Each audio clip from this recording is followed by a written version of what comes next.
Good evening, everybody.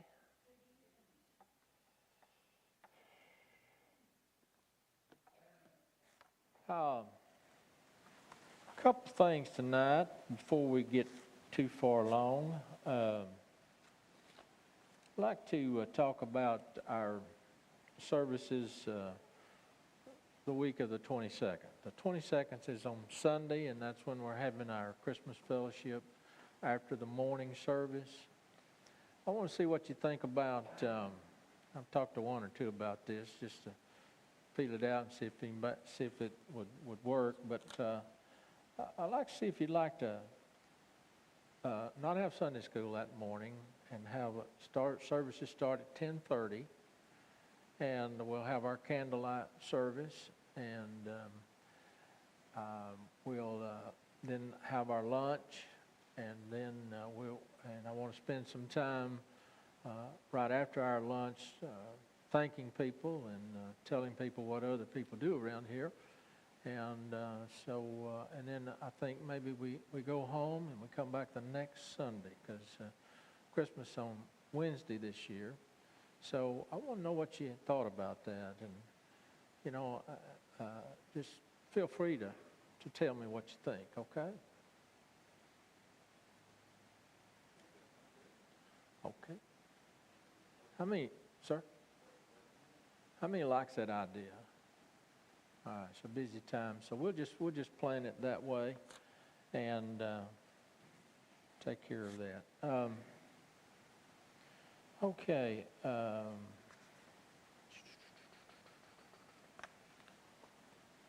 Miss Jen, I need to talk to you after church also, if that's okay. All right. Okay. All right. I guess we'll get into the thoughts for this evening. Don't let me forget, there's some people that are, well, in case you don't know, Miss Chantel had her baby today, and my brother Jeremiah and Miss Leah, they're taking care of little Josiah, and boy, he's being good, and he's a good baby. As sweet as he can be, he's waving at everybody right now. Anyway, thank y'all for doing that. That's an awful good blessing to help them with that. So anyway, she had the baby at home, and she said she'd let us know in a couple of days what they're going to name her. So everything, I guess, went okay. All right. Also, brother Jason and Holly that have been coming here for the last few months. Their son Brant,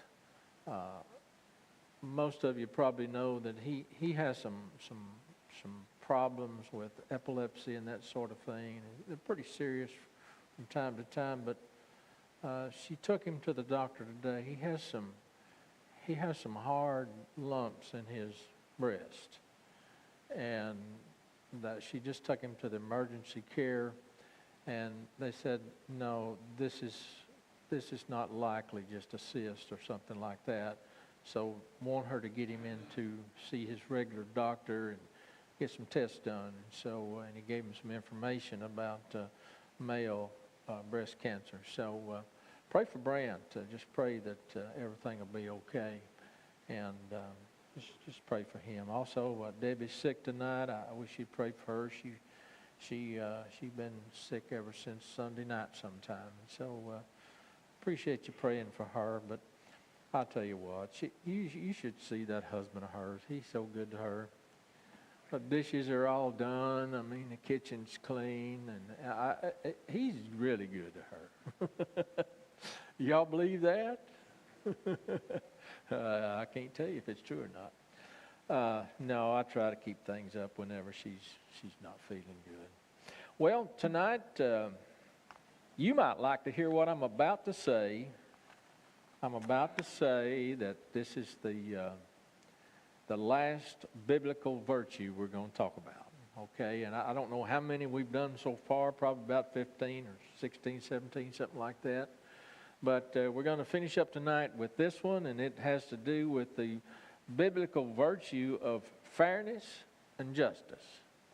Fairness and justice. And so I hope you'll get something out of this that'll be a blessing to your heart. We're going to start off in Exodus chapter 23 and verse 2, because this is actually the first time that's in the Bible that it talks about this issue of fairness and justice. And it doesn't necessarily use either of those words, fairness or justice, but it is talking about fairness and justice. And I'm going to read the first part, and then we're going to make comments, and then we're going to read the rest of this verse. But first of all, let's read this first part where it says, "Thou shalt not follow a multitude to do evil." And the rest of the verse says, "Neither shalt thou speak in a cause to decline after many to rest," W-R-E-S-T, judgment.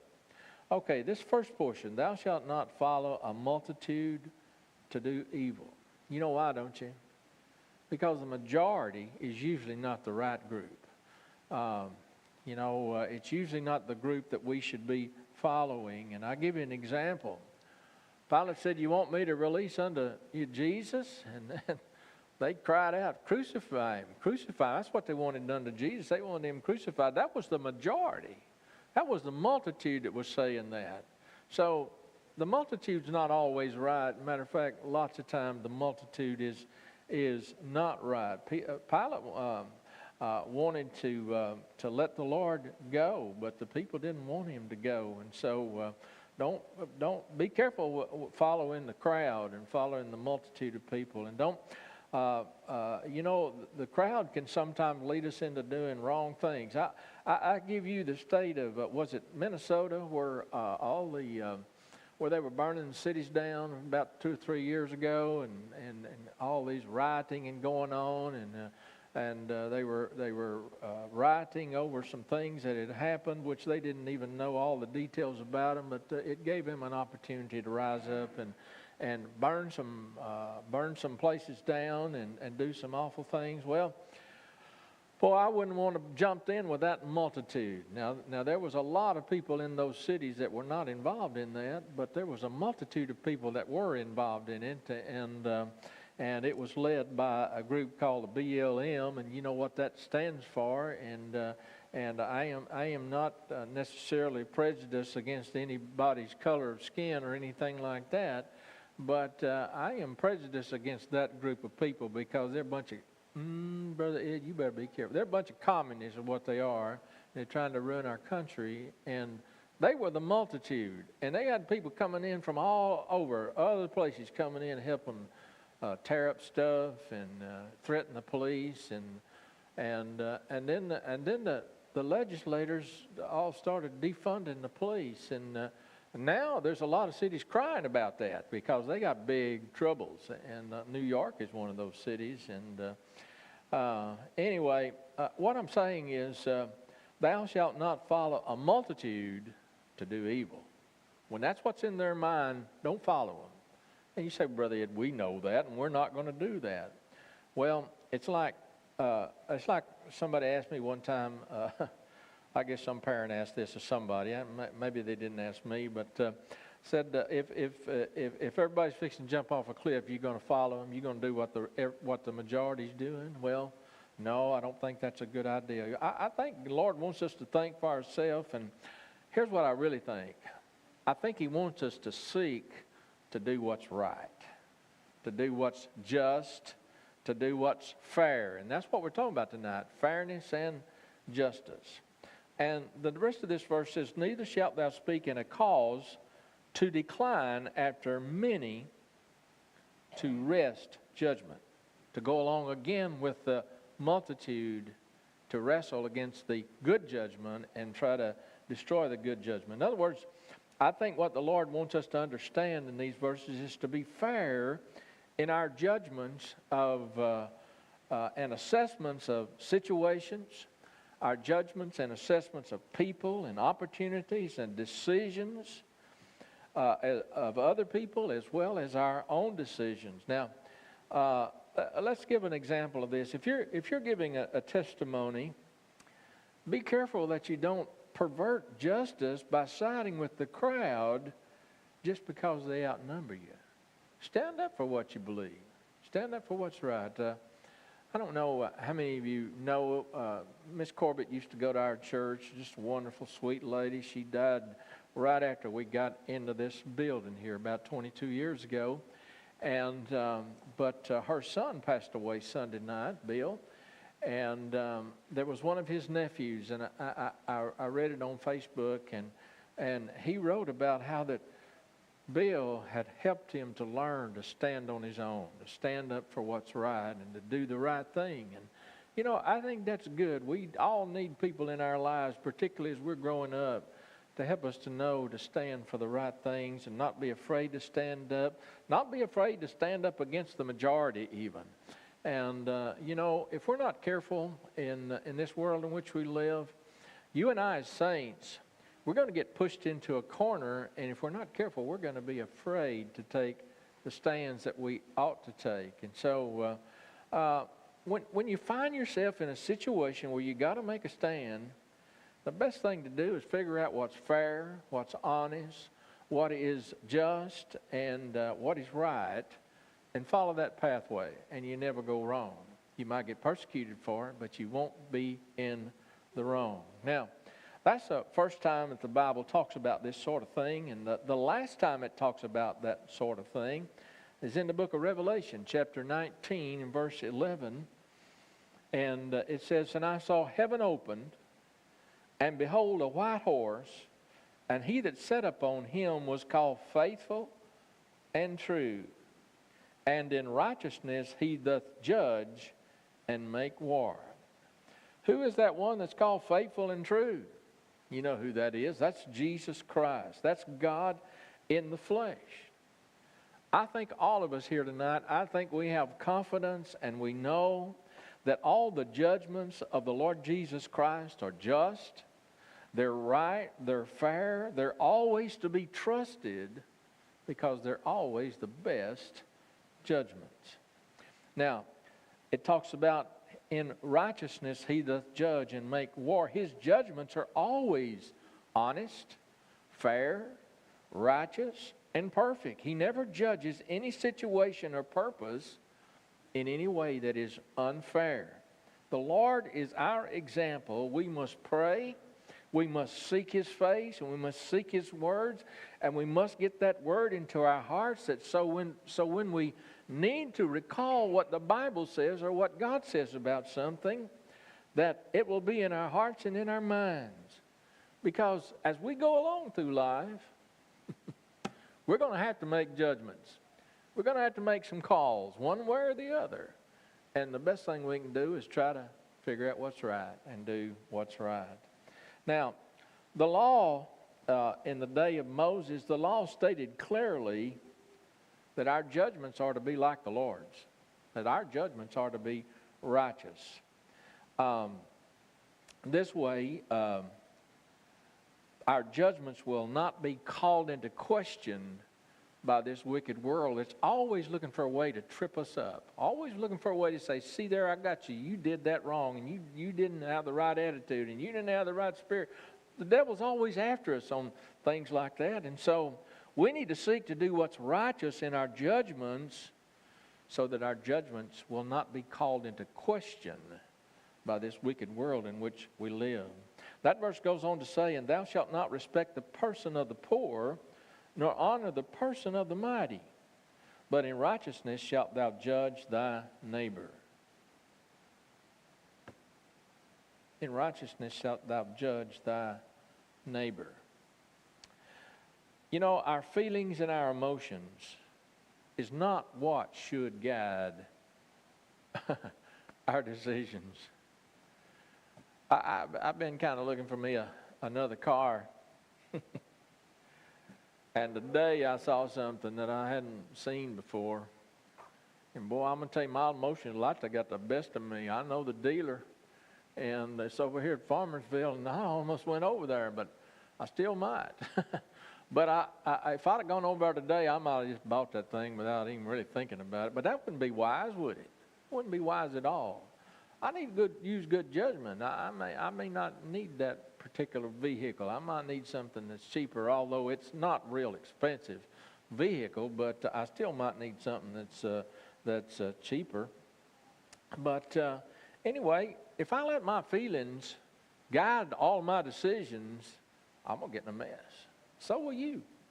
So will everybody that follows just their emotions. And, emotions are part of us. We cannot get away from having emotions. We cannot get away from having feelings. We can't even get away from having those feelings get hurt sometimes. But we have to be careful in our judgment. It says, thou shalt not respect the person of the poor, nor honor the person of the mighty, but in righteousness shalt thou judge thy neighbor. Even if someone is a close friend, God expects us to not let that get in the way of us judging a situation concerning them, judging it correctly, and you and I standing by what is right. You know, there's a lot of people that's in the wrong, and all they're looking for is somebody that'll stand with them. Somebody that'll be on the wrong side with them. And but that's not the way we're supposed to be. We're to stand for what's right, or what's godly, and what's wise. In other words, I think what this verse is saying to us is, do not show partiality to the poor or favoritism to the mighty, but judge things fairly. Fairly. Okay, Isaiah chapter 1 and verse 17 says, learn to do well, seek judgment. What's that mean? That means train yourself to always seek to do what's right and use good judgment. It goes on to say, relieve the oppressed, judge the fatherless, plead for the widow. There's a lot of things talked about in this verse. Relieve the oppressed. Being just and fair does bring relief to the oppressed. For they are relieved when they can count on you and I being fair. You and I being right in our judgment of their situations. It talks about the fatherless and the widow. Take up the cause for the fatherless. There's a lot of children in this country that they don't have a father in their lives. They don't have a father in their home. They don't have someone to look after them and say, no, that's not right, and here's what you should do. And, you know, this one I was mentioning a while ago, I don't mind telling you who it is. It's Colton Spear. And he was talking about all the things that his uncle had done with him and tried to teach him and tried to help him. Well, this boy grew up without a father. And he's turned out to be a good man, and he works hard, and he makes good living, and he's just a pretty good boy. I'm not saying he's perfect, but I'm saying he's a pretty good man. And God gave him a nice wife, and he's just he's a blessing in many ways. But what I'm saying to you is, here was a boy that was fatherless. And he needed guidance. And you know what his family did? Not only did he had two of his uncles. One was a direct uncle, and the other one was a great uncle. He had both of these guys that just kind of took over in his life and tried to help him as he tried to navigate life. So it's important for us to be willing to take up the cause of the fatherless. It's important for us to be willing to stand by and help the widows. Life is difficult for people without fathers, and life is difficult for widows and widowers. It's very difficult. It's lonely. It's lonely, and it's a hard life. It's not that they don't laugh and they don't have a good time from time to time, but there's a lot of moments when there's something lacking in their life, and so always do your best to be fair and treat people justly, fairly. Note the criticism of Jesus toward those scribes and Pharisees who should have known to be fair in their interpretations of the law. Jesus said to them in Matthew 23 and 23, woe unto you, scribes and Pharisees, and then he called them hypocrites. He called them hypocrites for doing some things in the law, like paying the tithe of mint and anise and cumin. But what he's letting them know is, listen, guys, you've left off the things which are even more important. You've omitted the weightier matters of the law, which are judgment, mercy, and faith. You neglected the more important matters of the law, these three things, justice and mercy and faithfulness, but you've made sure that you do the things that are of less importance. Wonder why people do that. Wonder why these guys did that. The Lord called them hypocrites. That's what he called them, because they wanted everybody to think they were just goody-goody and they lived by the law and they did the law and they stood by the law. But they missed out on the most important things. They didn't take care of others like they should have. It all goes back to love the Lord thy God with all your heart and all your soul and all your mind, all your strength, and then love thy neighbor as thyself. If we just do that, if every child of God would love God first and love their neighbor, I'll tell you, there'd be a lot more people that would live in a way towards others that is fair and just. The Lord said to them, "These ought ye to have done, and not to leave the other undone." In other words, you should have been practicing both of these things. One of them is a little more important than the other, but you should have been practicing both of them. Now, I'm going to close with this. It's John 7:51. It says, "Doth our law judge any man before it hear him and know what he doeth? Do not judge a person or a situation before you know the circumstances, before you know the facts." That's the principle that's being presented here. Don't be too quick to judge someone because you see something that just kind of bothers you a little bit. You don't know what's going on in the background. You don't know what they're facing. Listen to those people. Weigh what they're saying. Reason those things out before you judge a man and the situation that he might be in. Get some facts.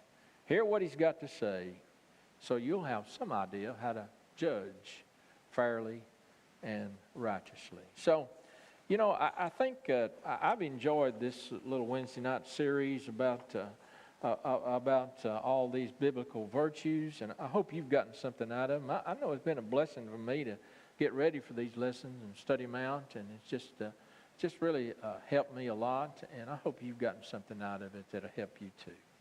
All right. Does anyone have any special prayer requests other than those that I've already mentioned this evening? Yes, ma'am?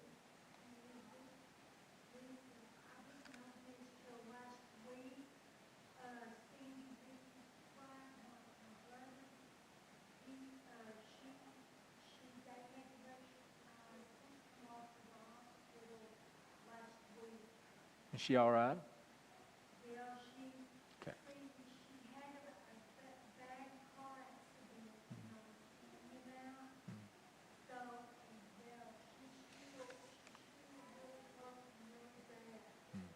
All right. All right. Anybody else? All right. Well, let's pray for the service this Sunday. Pray that the Lord would just be among us, and just pray about some things that I've asked you to pray for. I've asked you to pray about the possibility of our church getting some kind of transportation for doing some things that we might want to start doing. And so I want you to keep praying about that. God's blessed us, and if we feel led to do that, well, we can certainly afford it. And so I want you to really make it a matter of prayer, and I'm going to be talking to the deacons about it, and to finance committee, and we'll be getting back with the church. If they think that it's something that we ought to do, then I'll bring it to the church. So anyway, I know I've worked hard this week to get prices. I've got about a dozen different prices on different type vehicles, and once in a while we like to take a group up to Huck's Catfish, and we're hopefully going to get more young people, and we're going to be wanting to take them various places, and so there's a lot of things to consider in this, but I hope that you'll make it a matter of prayer. And also I hope you'll pray for the services this Sunday. Pray for me. Pray God to give us the message. I've spent a lot of time this week working on things for the following Sunday.